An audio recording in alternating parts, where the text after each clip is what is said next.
Assalamualaikum warahmatullahi wabarakatuh.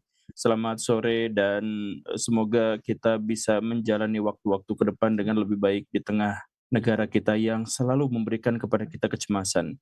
Tadi saya menyimak dengan baik pembicara Pak Rinto dan Pak Yogi terkait dengan apa yang terjadi di Indonesia sekarang dan termasuk juga solusi yang diajukan tadi dengan bagan-bagan, dengan sistem pemerintahan yang baru dan lain sebagainya. Dan sebagai pelengkap dari materi, saya ingin menyampaikan dalam tanda kutip pemakluman-pemakluman kenapa bangsa Indonesia sekarang gagal dalam menciptakan tata kelola pemerintahan sekaligus juga sistem pemerintahannya. Kenapa bisa menjadi bermasalah? Jadi begini, Bapak-bapak, Ibu-ibu semuanya, Indonesia sebenarnya adalah negara yang didirikan dengan cara yang terlalu tergesa-gesa, mendadak, dan hanya dilakukan oleh segelintir orang tanpa konfirmasi dan validasi dari sebagian besar rakyat Indonesia. Itu harus kita garis bawahi di awal. Jadi ketika misalkan Pak Karno memproklamirkan kemerdekaan Indonesia, yang hadir di situ itu sekitar 100-200-an orang saja, tetapi di waktu yang bersamaan, warga negara Indonesia yang memutuskan untuk menjadi tentara Belanda itu mencapai sekitar 45.000 orang. Di waktu yang bersamaan, tanggal 17 Agustus. Nah, kenapa seperti itu? Karena kita tuh gak kompak, kita tergesa-gesa dalam hal ini. Termasuk juga untuk menciptakan tata kelola pemerintahan, untuk menciptakan sistem pemerintahan, sistem kepresidenan, sistem perwakilan dan sebagainya, kita tuh kurang dari 1 tahun untuk menyelesaikan itu semua dan itu pun ada di bayang-bayang Jepang. Makanya akhirnya konstitusi Indonesia atau yang kita kenal sebagai Undang-Undang Dasar Negara Republik Indonesia tahun 45 itu dirumuskan dalam rapat BPUPKI. Rapat yang diselenggarakan oleh sebuah organisasi yang dibentuk oleh Jepang. Dan pada waktu itu Bung Karno, Bung Hatta, Pak Natsir, Pak Yamin, dan lain sebagainya, itu gak apa-apalah kita bikin Undang-Undang Dasar 45 sebagai undang-undang sementara. Oke ya, sebagai undang-undang sementara. Jadi Undang-Undang Dasar 1945 itu adalah undang-undang yang harus diperbaiki sesegera mungkin menurut mereka, menurut founding parents kita. Kenapa seperti itu? Karena mereka berkeyakinan adalah tidak mungkin untuk bisa menciptakan undang-undang dasar dan konstitusi yang hanya dibuat oleh segelintir orang di bawah pengawasan Jepang. Itu nggak mungkin. Nah, karena itu, maka setelah Indonesia memproklamirkan kemerdekaan, hal pertama yang menjadi PR bagi bangsa Indonesia adalah menyelenggarakan pemilu. Kenapa harus diselenggarakan pemilu? Karena hanya dari hasil pemilu itu sajalah konstitusi Indonesia itu berhak dan boleh diakui. Maka runtutannya adalah tahun 1945 Indonesia memiliki Undang-Undang Dasar 1945, tapi undang-undang itu didesain hanya untuk sementara, tidak untuk permanen. Nah, setelah dia diajukan, kemudian 1 tahun kemudian itu langsung dilengserkan. Kemudian Indonesia itu punya berbagai jenis interpretasi terhadap Undang-Undang Dasar 45 dan akhirnya tahun 1950 Undang-Undang Dasar 1945 itu dihilangkan, tidak diakui, tidak digunakan oleh bangsa Indonesia. Sebagai gantinya apa? Awalnya undang-undang atau konstitusi RIS tahun 49. Kemudian dirubah lagi menjadi Undang-Undang Dasar sementara tahun 1950. Nah, jadi kenapa harus sementara tahun 50? Karena diharapkan pada tahun 1955 Indonesia itu menyelenggarakan pemilu di mana pada waktu itu konstituante yang merupakan perwakilan dari seluruh rakyat Indonesia itu akan mewujudkan undang-undang dasar yang baru, bukan undang-undang 45, bukan undang-undang sementara, bukan konstitusi RIS, bukan, tapi undang-undang yang dibentuk. Nah, tetapi sayangnya apa yang terjadi? Pada tahun 1955, 1956, sampai 57, ternyata tidak ada satupun tidak ada satupun aturan-aturan yang bisa dibentuk dan diselesaikan oleh konstituante. Kenapa? Ternyata masalah dasarnya adalah seperti yang dikatakan oleh Bung Karno, Indonesia tidak cocok dengan demokrasi. Ketika Indonesia diberikan kebebasan berpendapat, malah pada ngaco. Orang yang tidak berwawasan dan berpengetahuan, orang yang tidak berkompeten dan memiliki spesifikasi bidang tertentu, itu justru malah berbicara dan kemudian mengompori dan kemudian perang opini dan tidak selesai-selesai. Nah, sepanjang 1950 sampai tahun 1966, bangsa Indonesia itu terus-menerus berusaha untuk menemukan bentuk asli dari undang-undang dasar kita tuh harusnya seperti apa. Apakah presidensil atau parlementer? Ada perdebatan. Kita dicoba satu-satu. Parlementer pernah dicoba sampai tahun 56. Gagal total. Di situ ada pergantian Perdana Menteri itu sampai 6 atau 7 orang. Dari Natsir, Sukiman, Wilopo, Ali Sastro, Amijoyo, dan lain seterusnya, sampai Juanda. Itu berganti-ganti terus. Kemudian Pak Karno berpikir, wah ternyata parlementer itu malah kacau. Ya udah ganti jadi presidensil, ganti jadi presidensil. Tetapi ternyata itu juga kacau. Nah, tetapi presidensil yang kacau ini tuh menghasilkan stabilitas politik yang lebih baik, walaupun ekonomi yang lebih buruk. Nah, ekonomi yang lebih buruk dan stabilitas politik yang baik ini pada akhirnya menghancurkan diri mereka sendiri pada tahun 1966. Dan gantilah sejak saat itu Indonesia di bawah Orde Baru. Orde Baru inilah yang kemudian menafsirkan kembali seluruhnya, termasuk Undang-Undang Dasar 1945. Semuanya tuh ditinjau ulang, kemudian diinterpretasikan berdasarkan pemikiran militer saja, bukan pemikiran budayawan, bukan pemikiran pengusaha, bukan pemikiran kalangan spiritual, bukan, tapi dalam konteks pemikiran tentara saja. Nah, akhirnya terciptalah Orde Baru yang penuh kesewenangan. Tapi baik Orde Lama maupun Orde Baru, itu tuh menghasilkan sesuatu yang jelas dan tegas, yaitu apa? Stabilitas politik.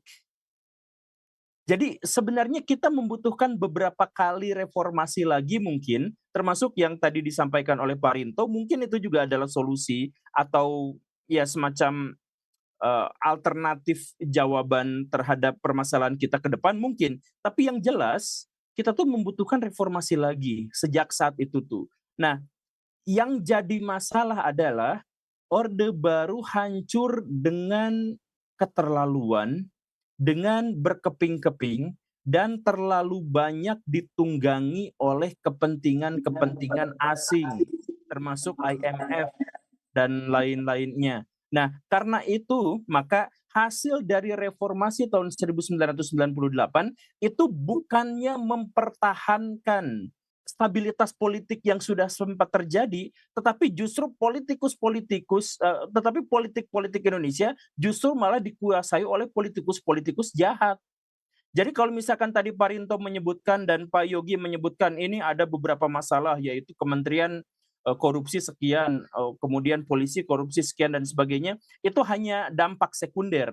Dampak yang primernya itu adalah bahwa setiap peraturan-peraturan yang dibuat di negara ini sekarang itu bukan untuk kepentingan rakyat, bukan untuk kepentingan negara, tapi untuk kepentingan politikus yang untuk mempertahankan kekuasaannya dalam jangka pendek saja. Makanya Indonesia sekarang menjadi negara dengan peraturan paling banyak di seluruh dunia. Karena setiap pejabat muncul, setiap anggota DPR terpilih, mereka bikin konstitusi sendiri, menimbun dan melabrak konstitusi yang dibentuk sebelumnya. Demi apa? Demi kepentingan dirinya sendiri. 60% dari anggota DPR kita yang bikin undang-undang itu adalah pengusaha. Sekitar 17% itu adalah politikus. Dan sekitar 6%-nya itu adalah keluarga dari politikus. Nah, yang perwakilan dari petani mana? Gak ada. Yang perwakilan dari peternak mana? Nggak ada. Yang perwakilan dari, apa ya, ya golongan menengah ke bawah itu tidak ada.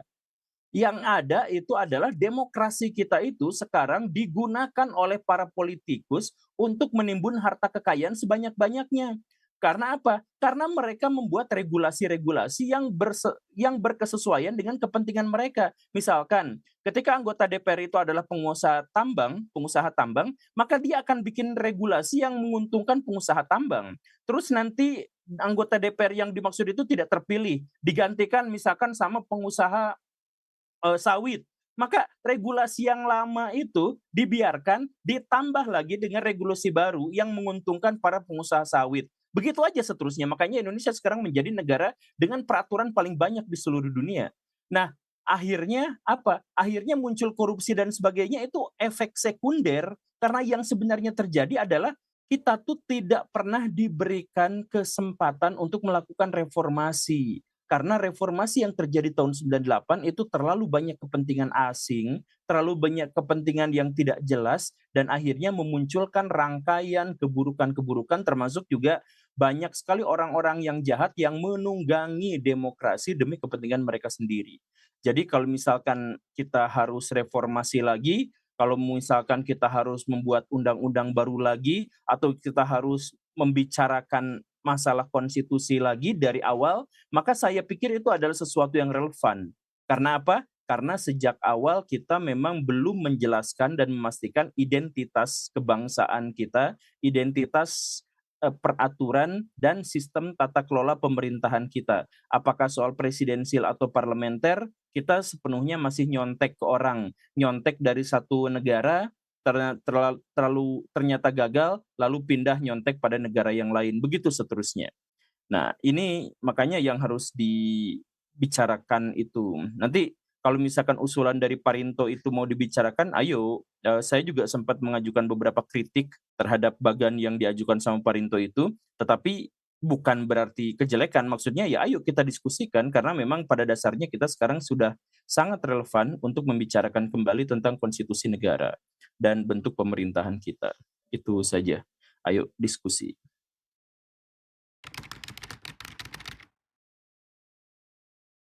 Nah, saya ucapkan terima kasih buat penanya untuk, pertanyaan yang bagus ini.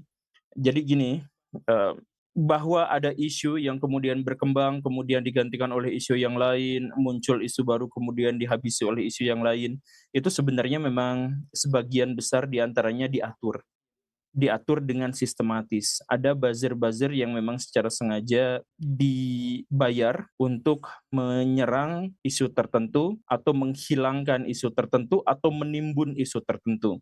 Saya bahkan pernah berkonsultasi dengan orang yang bekerja di bidang itu. Ada sebuah berita viral, kemudian dia ditimbun sama berita yang lain itu bisa dan ternyata relatif mudah. Bahkan misalkan untuk sebuah isu besar butuh hanya 20 sampai 30 konten kreator, yang mereka bayar, itu berhasil bisa dipadamkan atau dibelokkan, kesimpulannya, begitu. Jadi kalau misalkan kita kenal ada cerita tentang korupsi, lalu tiba-tiba ada selingkuh Ridwan Kamil misalkan, ya itu jelas ada yang merekayasanya, ada yang membuatnya seperti itu. Bukan hanya untuk menutupi satu hal dan memunculkan hal yang lain, bukan, tapi untuk tujuan-tujuan yang lebih besar. Misalkan ketika korupsi, ada korupsi misalkan 300 triliun rupiah. Nah, itu sama buzzer-buzzer itu sengaja di-blow up, sama buzzer-buzzer koruptor itu di-blow up untuk apa? Untuk menyerang pada satu orang saja, yang orang itu bukan pemilik, bukan pemegang saham, bukan direktur, bukan siapapun. Diserang aja sampai misalkan dia dipidana 6,5 tahun dan ditambahin 20 tahun. Itu kan gerakan rakyat. Padahal rakyatnya itu digerakkan oleh buzzer-buzzer yang sebenarnya itu adalah orang-orang di belakangnya yang benar-benar lebih kuat itu bahkan tidak diberitakan sama sekali. Nah, begitu itu memang ada gerakan-gerakan yang semacam itu. Atau kita juga misalkan bisa melihat dugaan penyebaran isu keliru yang dilakukan oleh polisi Polda Daerah Istimewa Yogyakarta sekarang. Ini diduga seperti ini. Jadi gini, kan sekarang itu lagi rame. polisi nangkep 5 orang pemain judol yang mencurangi bandar.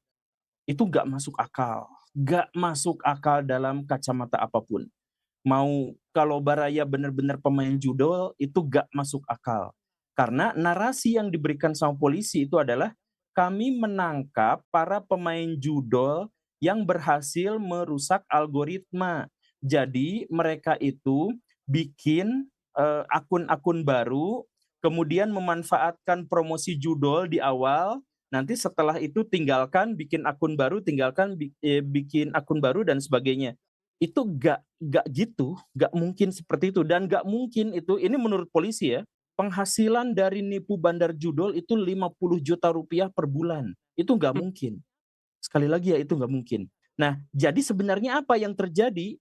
Yang terjadi sebenarnya adalah kemungkinan Pak Polisi ini baru dugaan ya, kemungkinan Pak Polisi ini justru sedang mempromosikan judi online. Dia menarasikan bahwa pemain-pemain awal itu dapat promosi dan dapat kesempatan menang lebih banyak. Makanya sejak saat itu malah lebih banyak orang tertarik untuk main judol, berharap dia bisa ngakalin algoritma. Padahal gimana ceritanya scam direkayasa gitu, scam diakalin, algoritma diakalin itu nggak mungkin. Tapi polisi yang bilang seperti itu. Nah, akibatnya apa sekarang? Banyak pemain-pemain judol baru masuk ke situ berharap bisa ngakalin algoritma. Padahal nggak mungkin. Nah, apakah ini sekali lagi ya dugaan, karena saya sudah berdiskusi dengan beberapa orang terkait dengan, judi online ini, tidak mungkin itu bisa ada modus bandarnya ditipu gitu, nggak mungkin seperti itu gitu ya. Tapi dinarasikannya seperti itu, saya curiga jangan-jangan ini juga adalah cara membelokkan isu masyarakat. Nah, inilah yang harus kita perhatikan, yang harus kita khawatirkan. Jangan-jangan semua yang perdebatan, perkicauan ini itu dan sebagainya justru bukan tujuan aslinya seperti yang kita ketahui gitu. Jangan-jangan adalah hal yang lain. Nah, jadi bagaimana cara agar kita bisa menghindari itu? Gak bisa, sekarang kita tuh zamannya zaman post-truth. Zaman post-truth itu adalah zaman ketika orang yang benar itu tidak dikenali lagi dan orang yang salah juga tidak dikenali lagi. Satu-satunya cara untuk bisa meminimalisir keterjebakan kita dari zaman post-truth yang sekarang ini itu adalah meningkatkan semangat berpikir kritis, bernalar kritis, berpikir seperti yang barusan. Misalkan, apa iya orang judol kalau awal-awal dapat promosi, promosinya dapat penghasilan sampai 50 juta sebulan, hanya gara-gara ngakalin algoritma. Nah, misalkan yang seperti itu. Coba biasakan untuk menjadi seperti itu, biasakan jangan percaya pada siapapun kecuali kita mendapatkan validasi yang lebih baik dan lebih banyak dari berita-berita dan sumber-sumber lain yang lebih relevan.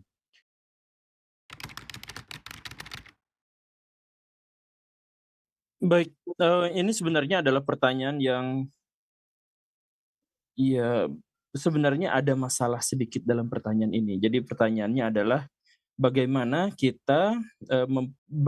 cara kita agar percaya kepada pemerintah? Atau gimana tadi pertanyaannya kurang lebih? Bisa diulang moderator? Baik, saya ulang ya Pak. Indonesia saat ini adalah negara yang berkembang, di mana Ya, perubahan terbesar terjadi setelah reformasi. reformasi. Nah, bagaimana sih untuk membangun kepercayaan rakyat Nah, bagaimana terhadap pemerintah terkait ketatanegaraan ini di saat pemerintah sudah mendesain kebijakan, termasuk oke bagaimana tanggapannya dengan isu pemilu seperti itu, Pak? oke, bagaimana caranya membangun kepercayaan? Jangan dibangun kepercayaannya, tidak boleh. Jadi gini, kepercayaan itu muncul kepada pihak yang memang layak dipercayai. Kalau ada orang jujur, ya kita percayai. Kalau ada orang yang tidak jujur, bayangkan kita mengajukan pertanyaan, ada orang yang tidak jujur, katakanlah namanya adalah Uyeh. Bagaimana cara kita supaya membangun kepercayaan pada Uyeh yang tidak jujur itu? Ya nggak bisa, nggak boleh.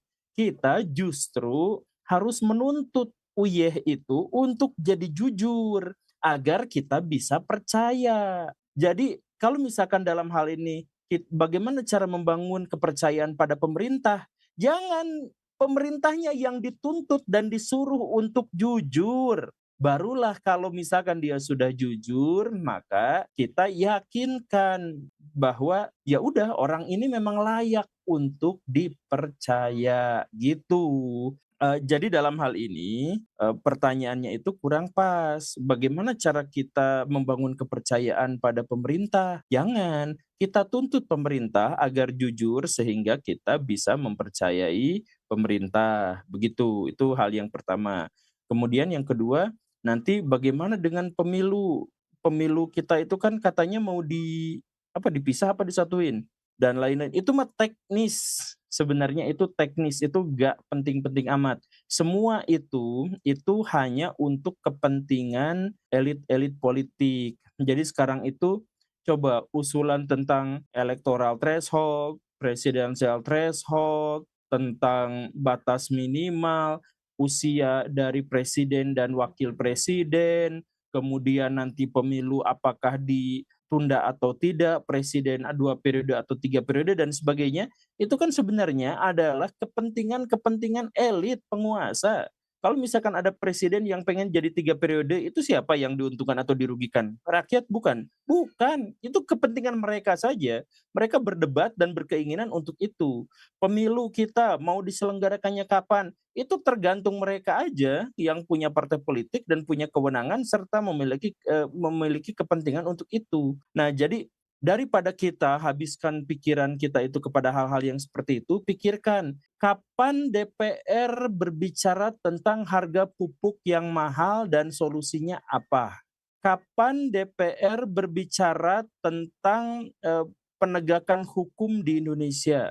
Kan yang mereka bicarakan itu yang kayak tadi itu, soal Kaesang boleh jadi pejabat nggak umurnya segini, Gibran boleh nggak umurnya segini, Pak Jokowi boleh nggak jadi ketua PSI, dan lain sebagainya. Itu mah hal-hal yang teknis dan tidak terlalu penting. Secara esensial, kita justru membutuhkan pembicaraan lebih banyak terkait dengan hal-hal yang urgen dengan rakyat dan pemerintah, gitu. Saya adalah seorang mahasiswa ilmu komunikasi. Saat ini saya bekerja sebagai jurnalis.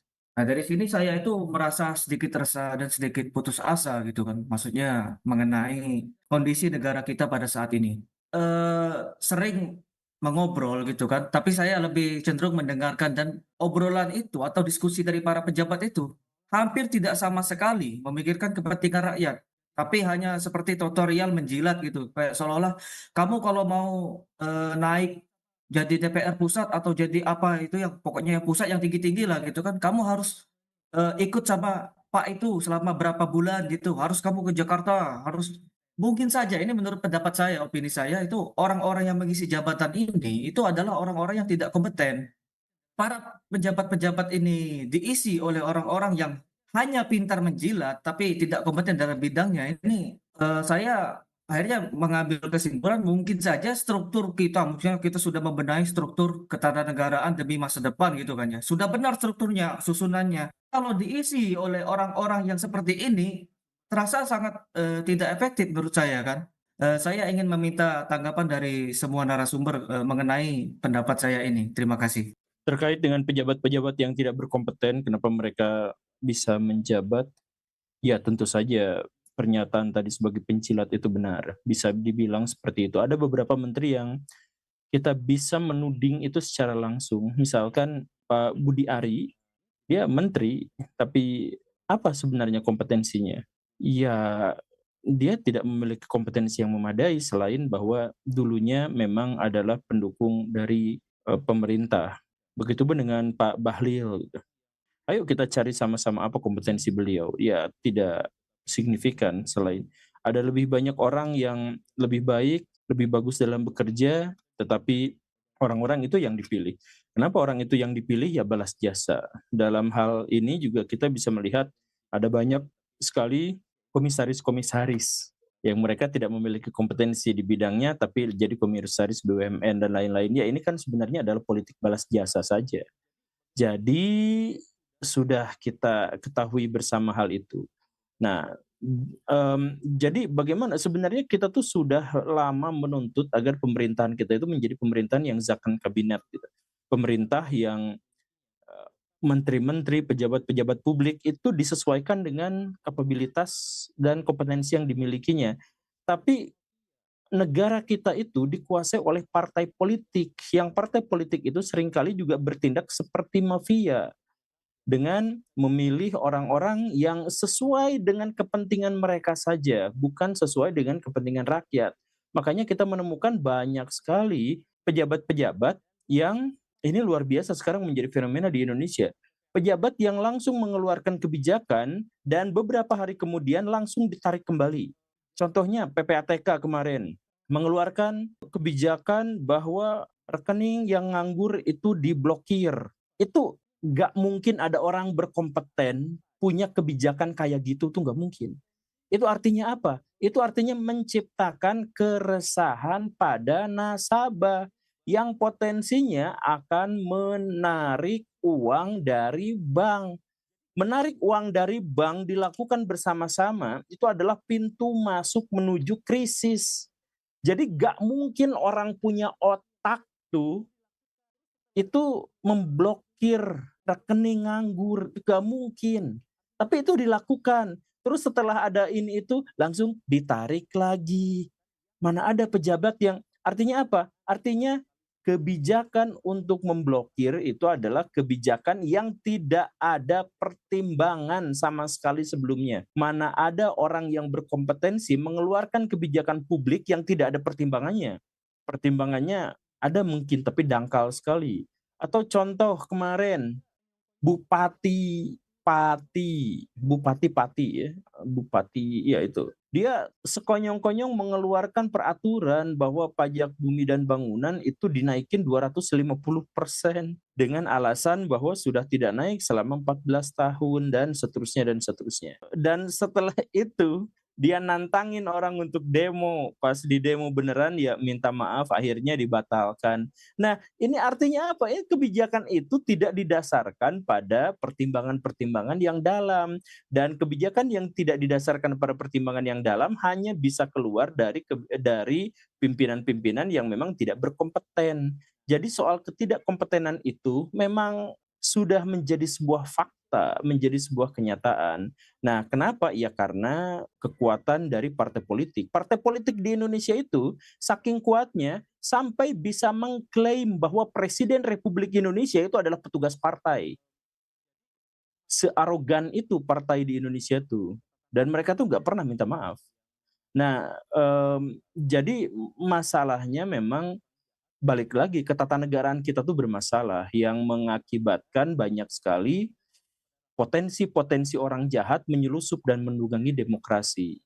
Nah, ini rakyat silahkan kampanyekan kepada rakyat-rakyat yang lain supaya memilih nanti di pemilu dengan pertimbangan yang lebih matang. Jangan hanya karena pesona pas kampanye, bagi-bagi bansos dan lain-lain, jangan sampai seperti itu. Tandai saja kalau ada partai yang ngasih uang pas kampanye, nah tandai saja partai-partai itu sebagai partai yang tidak bisa dipercaya. Begitu. Jadi saya singkat aja, saya mau tanya kepada Pak Guru Gembul. Pak Guru kan di beberapa video juga pernah dikatakan misalnya di podcastnya sama Pak Fahri Hamzah dan di podcastnya Om Deddy Kosidor menyatakan bahwa waktu pemilu kita sebenarnya nggak memilih pemimpin, tapi partai-partai dan politisi merekayasa rakyat untuk dipilihkan pemimpin sesuai kepentingan mereka. Apakah mungkin dengan diperbaikinya struktur ketatanegaraan seperti yang dipaparkan Pak Rinto dan ditambah dengan sistem modern blockchain begini dan begitu yang Mas Prayogi jelaskan tadi, bisa menghilangkan praktek-praktek seperti itu? Sudah. Bisa jadi, bisa juga tidak. Karena sebenarnya begini, kita itu seringkali menggunakan gagasan, ideologi, sistem pemerintahan itu sebagai tameng belaka. Jadi misalkan Indonesia mengaku mengklaim menjalankan demokrasi, padahal sama sekali tidak ada demokrasinya di sini tuh. Hanya dijadikan topeng dan ini sebenarnya berlaku dan menjadi kebiasaan umum di Indonesia. Misalkan ada kampus yang akreditasinya A.